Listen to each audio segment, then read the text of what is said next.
네, 하나님의 말씀은 마가복음 3장입니다. 13절에서 21절 말씀까지.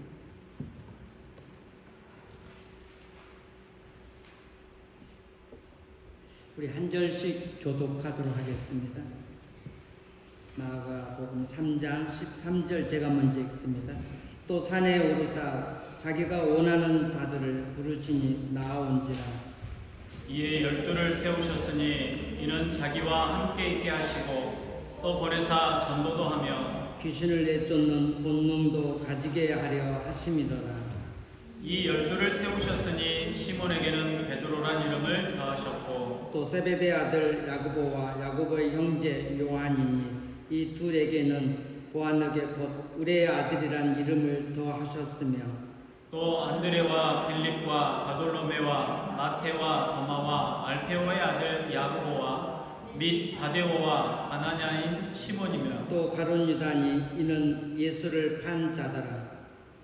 집에 들어가시니 우리가 다시 모임으로 식사할 겨를도 없는지라. 다 같이 예수의 친족들이 듣고 그를 붙들러 나오니 이는 그가 미쳤다 하밀로라. 아멘. 네, 오늘은 주님께서 제자들을 12명의 제자들을 선택하신 그런 내용이 나옵니다. 예수님의 사역에 있어서 아주 중요한 사역이라고 생각합니다. 많은 사람들이 예수님 앞으로 몰려들었습니다.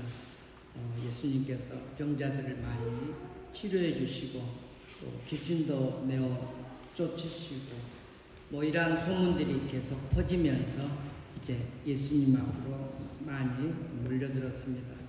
그 수많은 무리 가운데서 예수님께서는 동역자 될 제자들을 이제 세우셨습니다. 주님 자신이 원하는 사람들을 제자로 이제 선택하셨다고 하는 것이죠. 당시 그 랍비들과 그 학생들과의 관계를 보면은 학생이 이제 선생을 쫓아가지만 오늘 주님을 보면은 주님께서 제자들을 선택하셨다고 하는 것이죠. 우리도 마찬가지죠. 오늘 우리가 이렇게 무더운 날 주일에 다른 데 안 가고 하나님 앞에 나와 예배 드리게 된 것은 하나님께서 우리를 선택해 주신 결과이죠. 그런데 내가 주님을 선택한 게 아니라 주님이 우리를 선택하셨다는 것이죠. 이게 선택의 교리죠. 생각하면 생각할수록 이것은 기적이고 신비스럽고 아주 신비스러운 교리가 이 선택의 교리입니다. 왜 다른 사람은 선택하지 않으시고 나만 선택하셨는가? 우리는 알 길이 없는 거죠. 선택의 교리가 얼마나 은혜스럽고 놀라운지 모릅니다. 그저 우리는 나 같은 죄인을 나를 선택하신 그 주님의 은혜에 감사하면서 주님과 함께 동행하는 것입니다. 예수님께서는 이제 안식일에 대해서 많이 말씀하셨습니다. 형식보다는 사람이 얼마나 중요한가 하는 것을 안식을 통해 안식일의 이야기에 대해서 우리들에게 말씀하셨습니다. 예수님의 관심은 율법이 아니라 이 사람이라는 것이죠. 형식이 아니라 생명, 사람, 사랑, 여기에 예수님의 관심이 있는 거죠. 바리새인들은 늘 형식에 있고 그러나 주님은 형식이 아니라 사람에 있고 생명에 있고 또 이제 사랑에 있다고 하는 것입니다. 힘든 사람들이 이 땅에 얼마나 많은지 모릅니다. 병든 사람도 많고 또 마음이 아픈 사람도 많고 또 믿지 않는 사람도 많고 이제 그들을 치유하고 그들을 구원하기 위해서 예수님께서 12제자들을 선택하셨습니다. 여러분 아시다시피 12제자들은 대체적으로 어부들이었습니다. 평범한 사람들이었습니다. 그러나 그들을 통해서 하나님의 나라가 얼마나 확장되었는지 모릅니다. 그러면 예수님께서 12제자들을 선택하신 목적은 무엇인가 하는 것입니다. 예수님께서 12제자를 세우신 목적은 분명합니다. 오늘 본문에 보니까는 세 가지인 것을 우리가 알 수가 있습니다.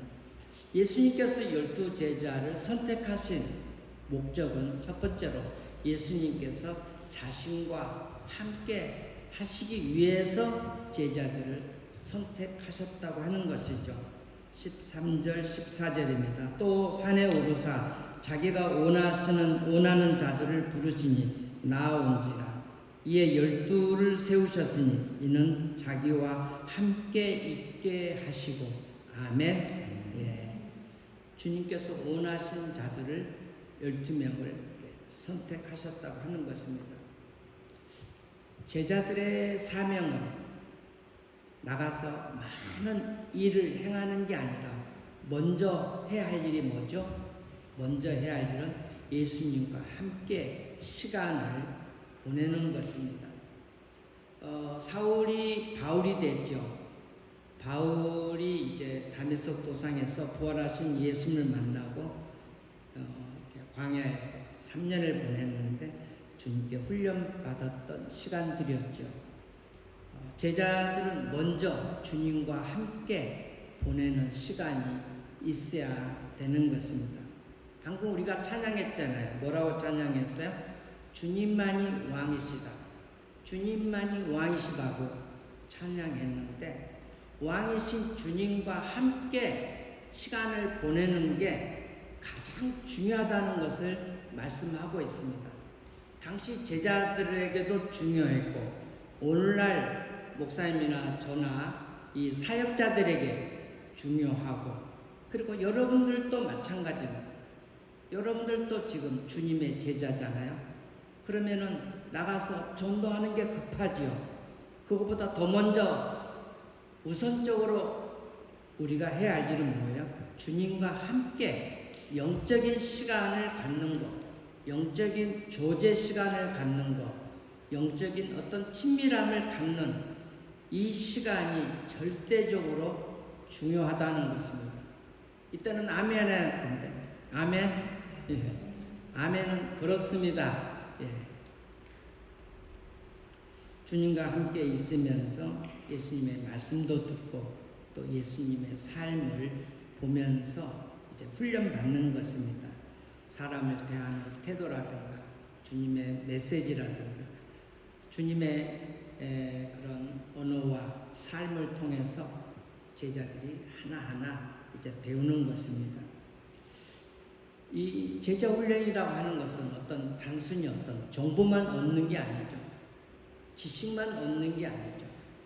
스승의 삶을 통해서 배우는 거지 않습니까? 학생들이 단순히 교수님의 어떤 그 강의만 듣고 배우는 게 아니라 교수님의 그런 삶을 통해서 학생들이 많이 배우잖아요. 사실은 뭐 그렇게 교수님과 삶을 보낼 수 있는 시간은 그렇게 뭐 흔하지 않을 것 같아요. 저는 지금도 생생한데 제가 런던 신학교 다닐 때 학장님이 우리 신학생들을 자기 집으로 다 초대했거든요. 초대했는데 학장님이 전부 다 비스켓, 커피 이것을 다 서빙한 거예요. 한국 목사로서는 너무 충격이죠. 한국 목사들은 늘 집사님들이 서빙하고 권사님들이 서빙하고 아내가 서빙하고 항상 한국 목사들은 가만히 앉아서 받는 스타일이었는데 학장님이 우리 신학생들을 일일이 이렇게 비스켓을 전부 다 들고 다니면서 서빙하고 커피도 서빙하고 이 모습이 지금도 저는 생생합니다. 영국 목사님들의 섬기는 그런 모습이죠. 권위도 전혀 없어요.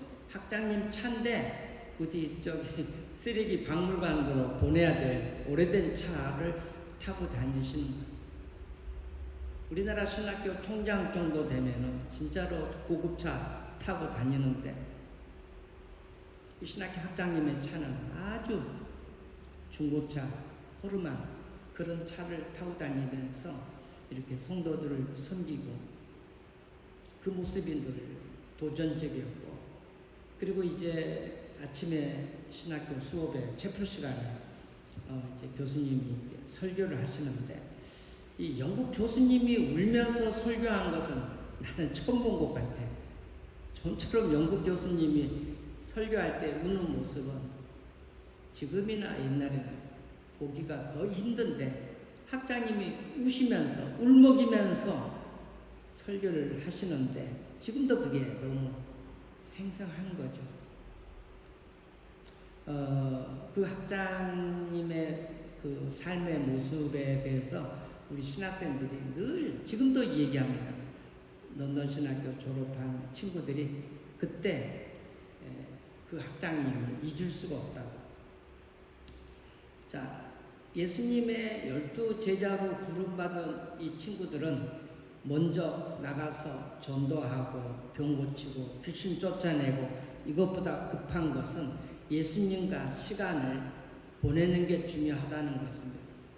오늘 우리도 마찬가지입니다. 그리스도인으로서 우리도 할 일이 참 많습니다. 그런데 가장 우리에게 중요한 것은 제자된 우리가 해야 할 일은 주님과 늘 함께하는 시간이라고 하는 것입니다. 주님과 함께 한다는 게 무슨 의미일까요? 늘 주님의 말씀을 읽는 거죠. 일어나자마자 이 말씀을 읽는다고 하는 것은 주님을 만나는 거잖아요. 그렇잖아요. 일어나자마자 밥하고 밀린 숙제하고 일어나자마자 컴퓨터 열어서 또 작업하고 카톡 열어서 어디서 무슨 소식이 왔나 보고 답장하고 이것보다도 급한 것은 먼저 늘 일어나자마자 짧지만 성경 읽고 묵상하고 기도하고 찬양 한 곡 정도 하고 저는 아침에 늘 두 곡 하는데 뭐 두 곡 해도 되고 뭐 세 곡 해도 되고 한 곡만 해도 상관없어요. 일어나자마자 한 곡 하고 성경 한 장 읽고 간단하게 묵상하고 길지 않아도 돼요. 1시간까지 할 필요가 없어요. 5분만 해도 상관없어요. 길고 짧는 게 중요한 게 아니라 주님과 늘 함께하는 이 시간이 너무 중요하다고 하는 것입니다.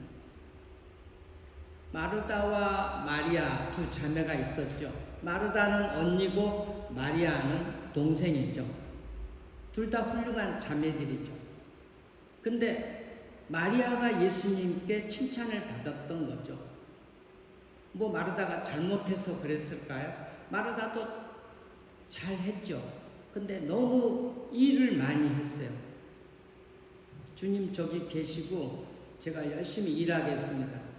그런데 마리아는 주님 발 아래서 늘 주님과 함께 있었고 주님의 말씀을 들었고 그래서 주님께서는 마리아를 칭찬하셨거든요. 이만큼 주님과 함께하는 시간, 주님의 말씀을 듣는 시간, 주님의 이름으로 하나님께 기도하는 시간, 이런 시간이 매우 중요하다고 하는 것입니다. 바쁜 세상입니다. 할 일이 우리가 얼마나 많아요. 그런데 여러분 잘 들으세요. 주님과 함께하는 시간이 적어지잖아요. 강제로 하나님께서 우리를 세상과 분리시킬 때가 있다는 것을 우리가 알아야 되는 것입니다. 이것은 징계 수준입니다.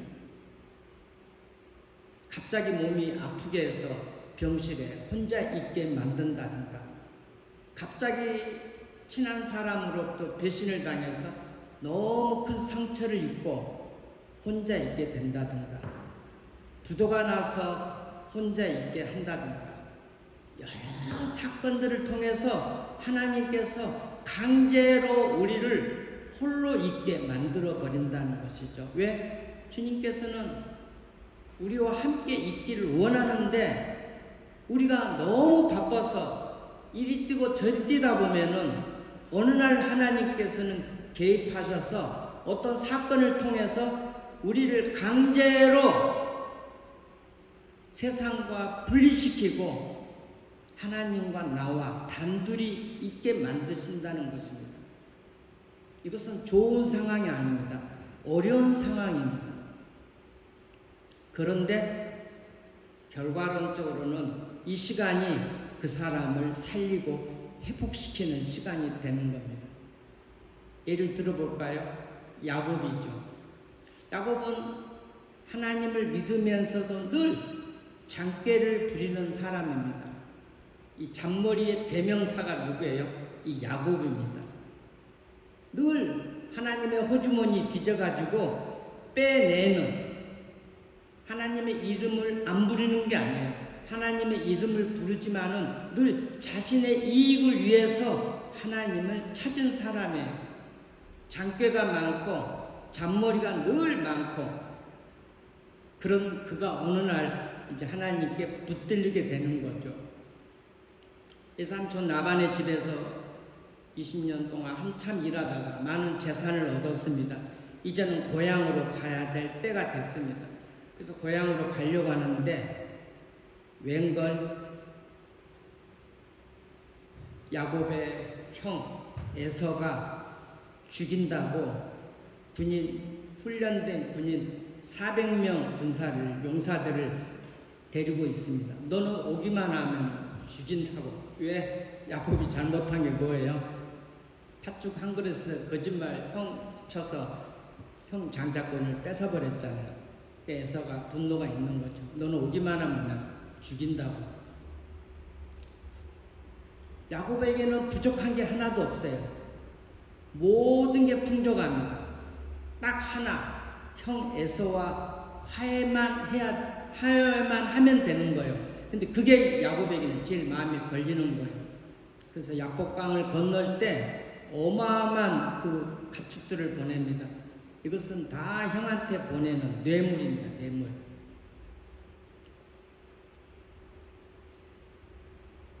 그리고 이제 아내 종들 다 보내고 야복강가에 홀로 앉아 있는 거죠. 이때 하나님께서 나타나셔서 야곱과 시험을 하죠. 밤새 시험을 합니다. 그분이 바로 하나님이죠. 환도뼈가 부러지죠. 여기서 야곱이 드디어 하나님을 만납니다. 환도뼈가 부러지는 아픔을 통해서 홀로 있을 때, 그렇게 파란만장한 삶을 살았던 야곱, 모든 것 다 떠나보내고 사랑하는 아내, 사랑하는 자식마저 그렇게 많이 벌었던 재산까지 야복강가를 떠나서 다 이제 고향으로 보내고 홀로 남았던 것이죠. 이때 야곱이 변화됩니다. 밤새 하나님과 씨름하면서 이때 하나님을 체험합니다. 하나님을 만나게 됩니다. 이게 분이엘의 체험입니다. 이게 야복강가의 체험입니다. 하나님께서 야곱의 이름을 바꿔준다. 이스라엘로 이름을 바꿔주십니다.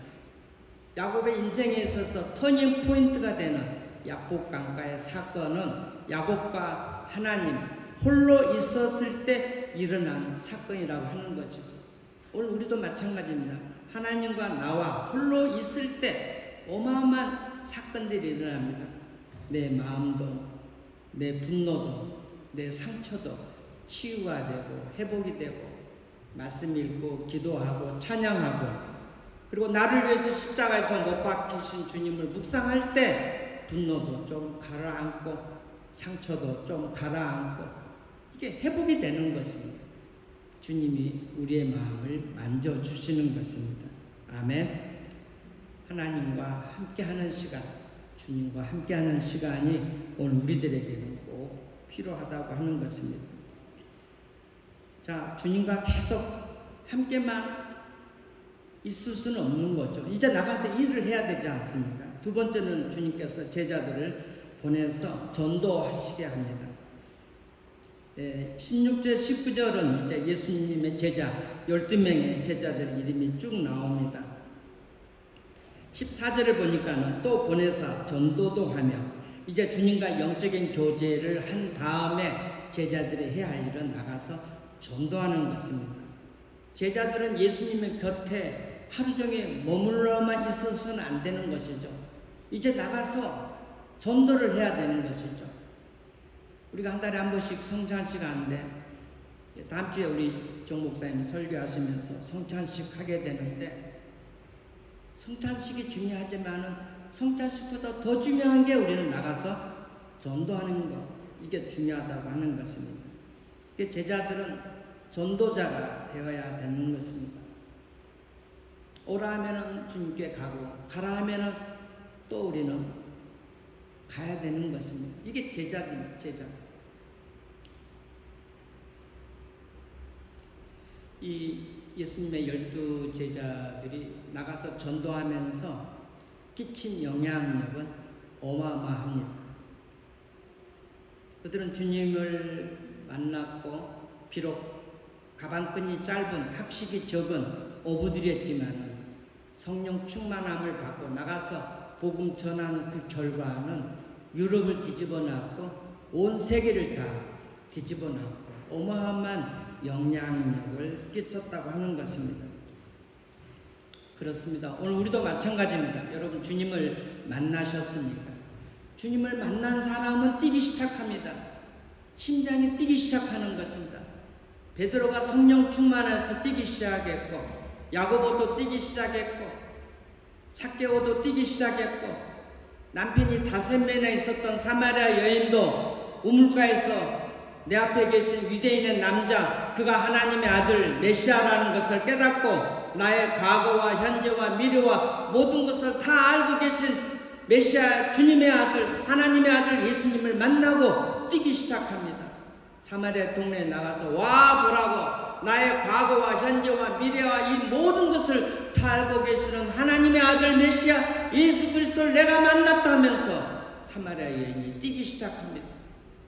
와 보라고. 그랬더니 많은 사람들이 예수님께 와서 예수님의 말씀을 듣고 회개하고 이게 사마리아의 부흥이지 않습니까? 요한복음 4장에 나오는 사건입니다. 그렇습니다. 예수님의 제자들도 뛰었고 오늘날 21세기 동안 지금까지 예수님을 만났던 수많은 사람들이 뛰기 시작합니다. 예수님을 만났는데 가만히 있을 수가 없는 거죠. 저도 마찬가지고 불교 집안에서 우상 숭배 집안에서 주님을 만나서 뛰기 시작한 게 여기까지 오게 된 것 아니겠습니까? 할렐루야. 주님을 만나면 뛰는 것입니다. 가만히 앉아 있을 수가 없는 것입니다. 그래서 영국의 윌리엄 캐리는 인도로 뛰었고 토마스 선교사님은 한국으로 갔고 뷰칠라프 선교사도 한국으로 왔고 허드슨 텔러는 중국으로 뛰었고 수많은 선교사님들이 십자가의 주님을 만나고 체험하고 아프리카로 케냐로 전 세계로 뛰기 시작한 게 이 선교사의 이 세계고 인류 복음의 역사가 확장되는 그런 세계 아니겠습니까? 고린도전서 9장 16절 한번 읽어볼까요? 사도 바울의 고백입니다. 고린도전서 9장 16절 같이 읽겠습니다. 시작. 내가 복음을 전할지라도 자랑할 것이 없으면 내가 부득불을 할 일입니다. 만일 복음을 전하지 아니하면 내게 화가 있을 것이다. 아멘. 바울의 고백입니다. 복음을 전하지 않으면 바울은 내게 화가 임할 거라는 그런 압박감이 있었다고 하는 것이죠. 바울의 고백이기도 하고 이것은 제 고백이기도 합니다. 저는 사실 신학교 안 가려고 그렇게 발버둥을 쳤습니다. 근데 하나님이 강제로 폐결핵을 줘가지고 그 질병을 통해서 제 고집을 꺾고 순종하게 하고 그리고 계속해서 저는 이 말씀이 저한테 와 닿았습니다. 내가 복음을 전하지 않으면 내게 화가 임한다는 거죠. 계속 폐결핵에 걸렸는데 앞으로는 너 이 복음을 전하지 않으면 아예 내가 널 데려가 버리겠다. 화가 임할 거다. 이게 계속 저를 압박한 거예요. 이게 주님께 순종하지 않고는 견딜 수가 없는 거예요. 결국 어떻게 주님을 누가 이겨요? 결국 두 손 들고 주님께 나가서 신학교 가겠습니다 해서 신학교 오는 겁니다. 에레미야도 마찬가지입니다. 내가 하나님의 이 복음을 전하지 않으면 답답해. 내가 견딜 수 없다는 게 에레미야의 고백 아니겠습니까? 바울과 실라가 복음을 전하면 사도행전 17장 6절입니다. 같이 한번 읽겠습니다. 시작. 발견하지 못하며 야손과 몇 형제들을 끌어다가 국장들 앞에 소리질러 이르되 천하를 어지럽게 하던 이 사람들이 여기도 이르매 데살로니가에서 복음을 전했던 바울과 실라를 잡아가지고 저들이 이 마을에 들어와서 이렇게 소동을 일으킨다. 저 사람들이 이렇게 이 천하를 어지럽히는 자가 여기에 왔다. 바울과 신라를 뭐라고 그래요? 따라서 해볼까요? 천하를 어지럽힌 자. 천하를 어지럽힌 자. 할렐루야. 따라서 해보세요. 베를린을 어지럽힌 자. 베를린을 어지럽히는 자. 나 비전교회. 할렐루야. 비전교회. 저 사람들 베를린을 이렇게 시끄럽게 한 사람들이네. 베를린 사람들이, 다른 한인들이 베를린 교회 성도들 가면 저 사람들 베를린을 이렇게 시끄럽게 하네. 베를린을 이렇게 어지럽히네. 400만 명이 사는 베를린을 이렇게 어지럽히네. 저 베를린 비전교회 사람들이네. 이런 말을 저와 여러분들이 들어야 되는 것입니다. 아멘. 아멘 소리가 적네. 학교에 가서, 직장에서, 길거리에서 복음을 전해야 되는 것이죠. 제가 설교 시간에 자주 얘기하는데 한동대학교 창립 구호, 나는 이게 너무 좋아. Why not change the world? 한동대학교 창립 구호입니다. 한동대학교는 1995년에 설립이 됐는데 기독교 세계관에 기반해서 인재 양성을 꿈꾸면서 한동대가 세워졌잖아요. 그래서 회에 많은 선교사 또 이제 크리스찬 자녀들이 한동대 입학 많이 합니다. 그래서 한동대 가면은 선교사 자녀들 또 특혜도 많이 줘요. 또 그래서 선교사 자녀들이 한동대 많이 입학하는데 회에서 오랫동안 살다가 한동대 많이 들어갑니다. 참 좋은 학교라 저는 생각합니다. 왜 우리가 세상을 바꾸지 못하겠는가 이런 게 아니겠습니까? Why not change the world? 우리가 세상을 바꾸자는 것입니다. 이 한동대는 인재 양성 학교인데 대학 구호처럼 세상을 바꾸라는 것입니다. 졸업하고 세상에 나가서 그냥 돈만 벌려고 하지 말고 세상에 나가서 성공만 하려고 하지 말고 세상을 바꾸라는 것입니다. 너희들이 한동대를 졸업하고 가서 세상을 바꾸라는 것입니다. 아멘. 우리의 사명이죠. 하나님이 왜 우리를 베를린 땅에 이곳에 보내셨어요? 베를린을 바꾸라고, 베를린에 영향을 끼치라고, 베를린의 400만 사람들, 200여 종족 사람들에게 복음을 전하라고 저와 여러분들을 이 베를린에 남겨주신 줄로 믿습니다. 러시아 혁명은 소수의 공산주의자들이 큰 변화를 일으켰다고 얘기합니다. 1917년 2월 혁명이 있었고 10월 혁명, 볼셰비키 혁명이라고도 얘기하는데 소수의 공산주의자들이 이 혁명을 일으켰다고 하는 것입니다. 많은 사람이 필요하다고 얘기하지 않습니다. 이건 이미 역사가 지금까지 증명한 사실입니다. 어느 단체고 기업인들도 있잖아요. 기업인들도 하는 얘기가 80% 놀고 20%가 일한다는 것이다. 근데 놀라운 것은 20%를 떼어내갖고 또 조사해봤더니 그 20% 중에서 또 80% 놀고 또 20%가 일한다는 것. 이게 너무 신기하지 않아요? 기업이고 사회고 나라고 소수가 항상 일을 한다는 거죠. 예수님의 제자 12명, 가룟 유다 빼놓고 11명, 이들이 전 세계를 다 뒤집어 엎었다고 하는 것이죠. 소수 특공대들. 많은 사람이 유럽을 뒤집어 엎는 게 아니에요. 많은 사람이 소련을 뒤집어 엎는 게 아니에요. 러시아 혁명은 소수의 공산주의자들이 했던 것. 이 역사가 증명하고 있는 거 아니겠습니까? 세 번째입니다. 귀신을 내쫓는 권세를 주시기 위해서 주님이 제자를 이렇게 선택하셨습니다. 15절에 귀신을 내쫓는 권능도 가지게 하려 함이라고 말씀하고 있습니다. 사탄의 관계는 다양합니다. 사탄은 늘 우는 사자처럼 삼킬 자를 찾고 있습니다. 물어보겠습니다. 사탄이 있어요, 없어요? 아니, 마귀가 있냐고 없냐고요. 귀신이 있어요, 없어요? 이 귀신이 제일 우두머리가 사탄. 이 마귀 다 같은 말인데 한국에서 목회하는데 특별 새벽 집회 20일 2주간을 한대요. 2주간 14일을 특별 새벽 집회를 서울서 목회할 때 하는데 여자 청년이 물어봐요. 목사님 물어볼 게 하나 있대요. 뭐냐고. 교회 안에 마귀가 있네요. 그래서 제가 교회 안에 마귀가 있다고 그랬어요. 교회 안에 마귀가 있어요? 없어요? 교회 밖에 마귀가 있고 마귀는 어디든지 다 있어요. 여러분 방학 있잖아요. 방학 곧 하죠. 마귀는 방학도 없어요. 공휴일도 없어. 마귀는 항상 우리를 유혹하고 있는 거예요. 교회 안에서나 교회 밖에서나. 우리는 공휴일 쉬지만 마귀는 공휴일도 쉬지 않고 역사하는 거예요. 그래서 늘 깨어 있어야 되는 거예요. 여러분 마귀가 있다는 것을 꼭 기억하시고 항상 좋은 일에 또 마귀가 늘 역사하거든요.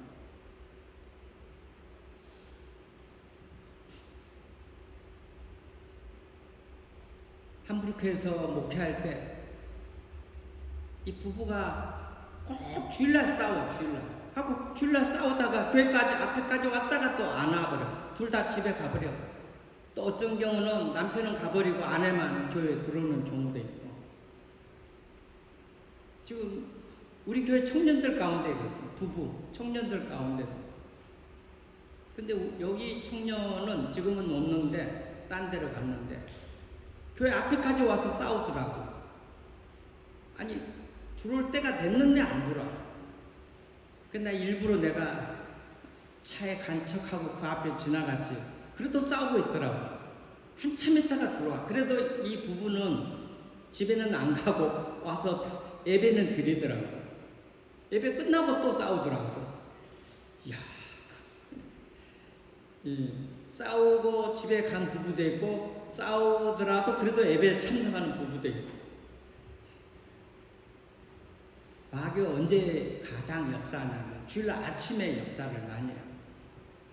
우리 교회는 아니고 서울에 있는 교회 주일 아침에 마귀가 역사하고 부부가 시험들게 하고 화나게 만들고 당신은 혼자 가. 나 오늘 교회 안 가. 하고 또 교회 안 나오고 이런 경우가 허다해요.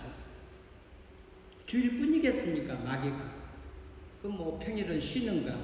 월요일부터 일주일 내내 마귀가 얼마나 역사한지 모릅니다. 마귀의 유혹이 다양하다는 걸 우리가 늘 인식하고요. 에베소서 6장 12절입니다. 같이 한번 읽겠습니다. 에베소서 6장 12절 말씀 시작. 우리의 씨름은 혈과 육을 상대한 것이 아니요 통치자들과 권세들과 이 어두움의 세상의 주관자들과 하늘에 있는 악의 영들이라. 그렇습니다. 여러분 우리의 싸움은 혈과 육이 아니에요. 우리의 싸움은 남편이 아니고 아내도 아니고 부모, 자식, 성도도 목사님도 아니고. 서울의 어떤 교회들은 자꾸 교회에서 싸우잖아요. 목사님하고 성도하고. 이게 왜 우리의 싸움의 적이냐고요. 왜 목사님이 싸움의 적이고 성도가 왜 싸움의 적이에요. 아니잖아요. 우리의 싸움의 대상은 뭐예요? 에베소서에 분명히 얘기했잖아요. 악한 영들이 우리의 싸움의 대상이지 사람이 아니잖아요. 근데 때로는 우리끼리 막 싸우는 거예요. 그건 바로 마귀의 전략에 걸려든 거예요. 너 때문이다. 너 때문이다. 이것은 마귀의 전략에 걸려든 겁니다. 너 때문이 아니라 마귀 때문에 이렇게 지금 문제가 생기거든요. 마귀의 역사를 우리가 늘 이렇게 인식해야만 되는 것입니다. 자, 주님의 일을 하는 데 있어서 항상 칭찬만 받는 게 아닙니다. 어려움도 있습니다. 20절, 21절입니다. 우리 같이 한번 읽을까요? 시작. 집에 들어가시니 우리가 다시 모임으로 식사할 겨를도 없는지라. 예수의 친족들이 듣고 그를 붙들러 나오니 이는 그가 미쳤다 하미더라. 예수님이 가족들로부터 무슨 말을 들어요? 미쳤다라는 말을 듣습니다. 나중에 이제 형제들이 믿기도 하지만 이때만 해도 안 믿었거든요. 이렇게 미쳤다는 오해를 지금 예수님이 받고 있는 거예요. 하물며 우리가 주님의 일을 할 때 다른 사람들한테 우리도 이런 오해 이상의 조롱을 받을 때가 많이 있는 거예요. 그러면서 많은 사람들이 뭐 교일 뭐 많이 하지 말라고 뭐 시험 든다고 뭐 하여튼 뭐 이상한 말도 많이 하는데, 여러분 주의 일을 하는데 어려움도 많다는 거죠. 주님도 이렇게 가족들로부터 오해를 받았는데, 미쳤다는 오해를 받았는데, 하물며 주님의 제자로서 우리가 주의 일을 할 때 얼마나 우리도 어려움이 많은지 모릅니다. 제자의 길은 결국은 고난의 길입니다. 칭찬을 우리가 기대하면 안 됩니다. 오히려 주의 일을 열심히 했는데 칭찬 받을 거라고 생각을 하면은 오해가 될 수도 있습니다. 칭찬보다도 오히려 더 시기 질투 때문에 조롱도 받고 그런 경우가 주의 일을 하다가 허다하는 것입니다. 유럽의 기독교 역사는 순교의 역사입니다. 뭐 제가 다 얘기할 수는 없고요. 여러분 잘 아시는 이 체코 프라하의 종교개혁자 야누스는 1415년 7월 6일에 순교했고요. 기독교인들이 천주교로부터 받은 박해, 순교의 역사는 어마어마하고요. 제자들만 얘기하면 결국 베드로는 어떻게 거꾸로 십자가에 매달려서 죽었다고 하잖아요. 안드레는 끝까지 복음을 전했고, 야고보는 제자들 가운데 첫 번째로 순교한 사도고 참수당했고, 바울도 뭐 로마에서 목에 잘려 순교했고, 이제 사도 요한은 반모섬에서 오랫동안 이제 산 제자고 반모섬에서 생을 마쳤고, 제자의 가는 길도 고난의 길이고 십자가의 길이고, 사실 우리의 가는 길도 이 길입니다. 주의 종의 가는 길도 이 길이고, 그러나 고난 없이 영광 없는 것처럼 주님을 위해서 수고한 고난은 나중에 장차 큰 하나님께 영광이 되는 줄로 믿습니다. 오늘 칼럼은 영국 사람인데 독일 와서 복음을 전했던 독일 선교사 보니 파키우스에 대한 글입니다. 이제 복음을 독일에 와서 전했는데 갑자기 이방 사람들이 와서 이제 죽이려고 합니다. 그때 보니 파키우스가 했던 말입니다.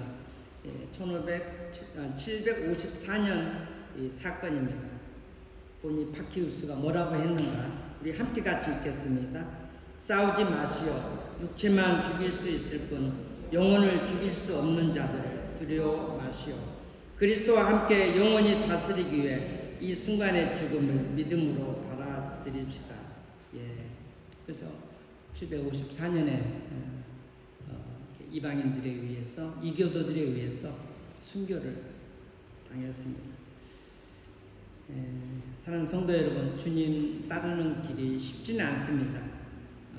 그러나 제자의 길은 끝까지 완주하는 길입니다. 이제 우리 끝까지 가는 것입니다. 아멘. 중간에 이탈하면 안 됩니다. 끝까지 가는 것입니다.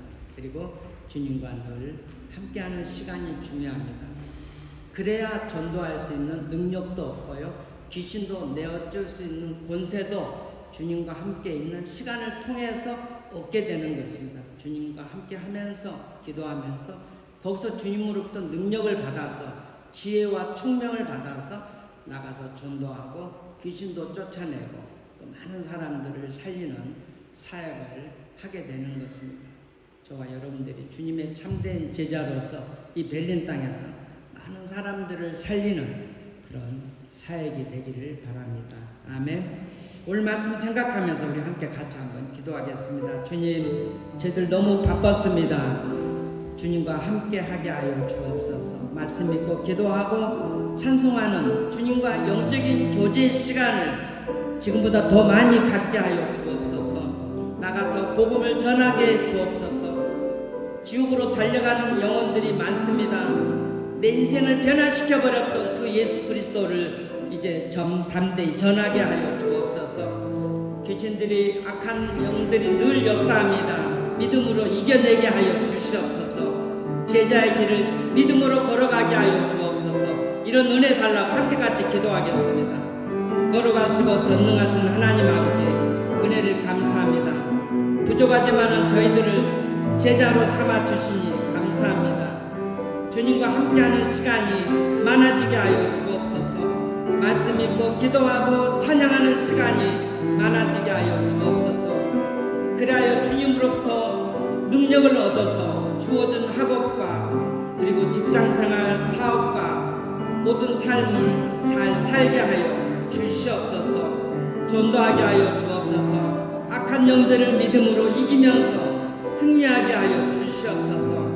수많은 사람들에게 복음을 전하는 우리 비전교회 방주선이 되게 하여 주옵소서. 구원선이 되게 하여 주시옵소서. 하나님 감사합니다. 웬 사랑인가 웬 은혜인가요?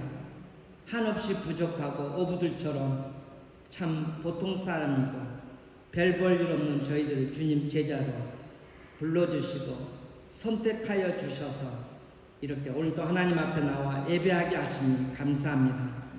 제자로서 주님과 더 많은 시간을 보내게 하여 주옵소서. 말씀 읽고 기도하고 찬양하면서 주님이 주신 능력에 힘입어서 전도하게 하시고 악한 마귀를 이기면서 하나님의 나라를 확장시켜 나가는 저희들의 삶이 되게 하여 주시옵소서. 예수님 이름으로 기도하옵나이다. 아멘.